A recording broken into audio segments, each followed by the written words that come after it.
Every part you create in SOLIDWORKS will begin with a 2D sketch. Notice right now in the status bar, we are in Editing Part mode. There are two modes that we will be working with: Editing Part and Editing Sketch. The status bar is a good way to know which of the two modes you are currently working in. Let's begin by creating a new sketch. One method in doing so is simply clicking on the sketch icon located here in the Sketch toolbar. I'll show you a couple of other methods a little later. When I click the new sketch icon, SOLIDWORKS asks me to choose a plane on which to create a sketch for the part. So, which sketch plane do you choose? Well, in the first lesson, we saw right away how two approaches could be used to create the exact same geometry. In one approach, a wide rectangle was sketched on the top plane and extruded up, and in the second approach, a thin rectangle was sketched on the front plane and extruded to create the width of the shape. Many SOLIDWORKS parts can be created in multiple ways. So it's really up to you to choose the sketch plane that makes the most sense based on your design intent. For now, I'll choose the top plane, and when I do, notice how SOLIDWORKS rotates the graphics area so that we're looking straight at the sketch. Or, to put it in SOLIDWORKS terms, we're looking normal to the sketch. Notice in the status bar, SOLIDWORKS now tells us we are Editing Sketch 1. So we know that we're in Edit Sketch mode. But we can also tell we're in Edit Sketch mode from these couple icons that appear, which I'll go over a little later.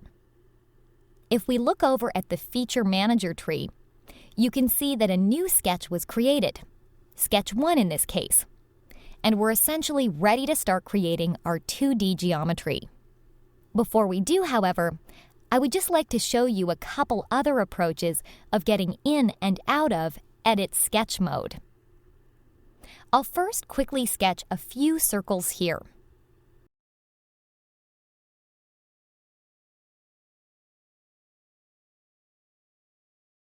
Once I've completed doing that, I'll click on the Exit Sketch button.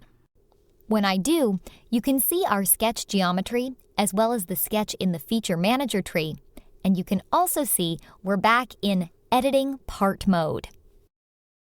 Since I'm in Editing Part mode, I can't change any of the geometry that we had created in our sketch.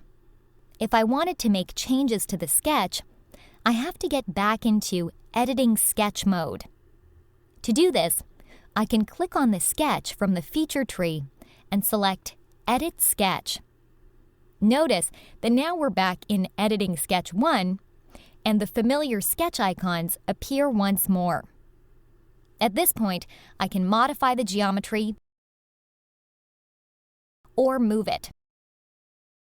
And I can even add additional geometry if I wanted to.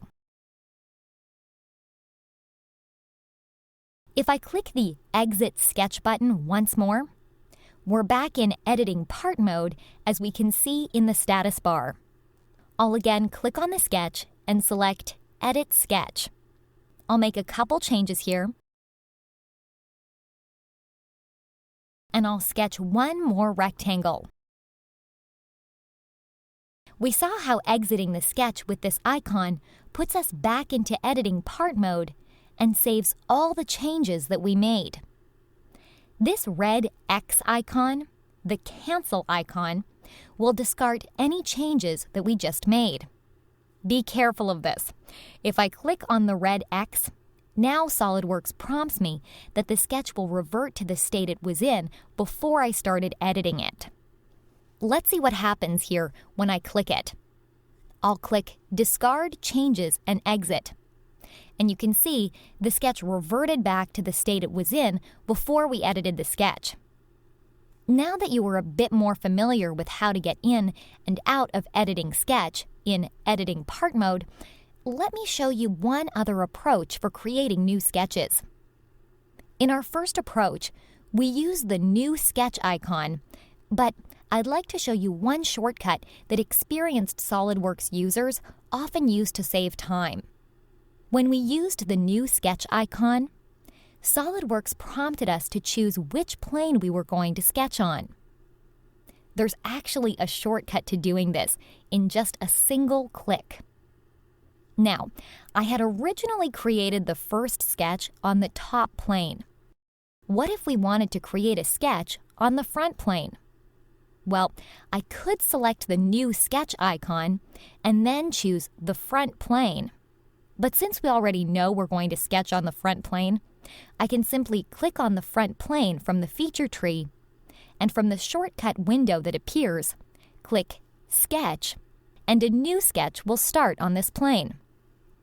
When I do, I can see from the status bar and from these icons in the upper right-hand corner that we're again put in editing sketch mode, and I can see that sketch 2 is now created. When we created our first sketch, remember how SOLIDWORKS rotated the view so that we were looking straight on or normal to with the sketch? When I created my second sketch here, it didn't automatically rotate us to look straight on with the front sketch plane. This is perfectly fine, and you can sketch geometry on the front plane without looking straight on the plane. But I think it's always a good idea to look normal to the sketch plane to get an accurate picture of the part. To do this, I'll press the spacebar key on my keyboard to bring up the View Orientation window, where I can choose many of my default orientations as well as the Normal to view. In this case, we know that we're sketching on the front plane.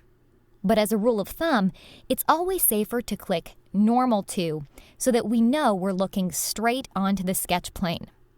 So when I double-click the Normal to view option, SOLIDWORKS rotates the graphics area so that we're looking straight onto the sketch plane.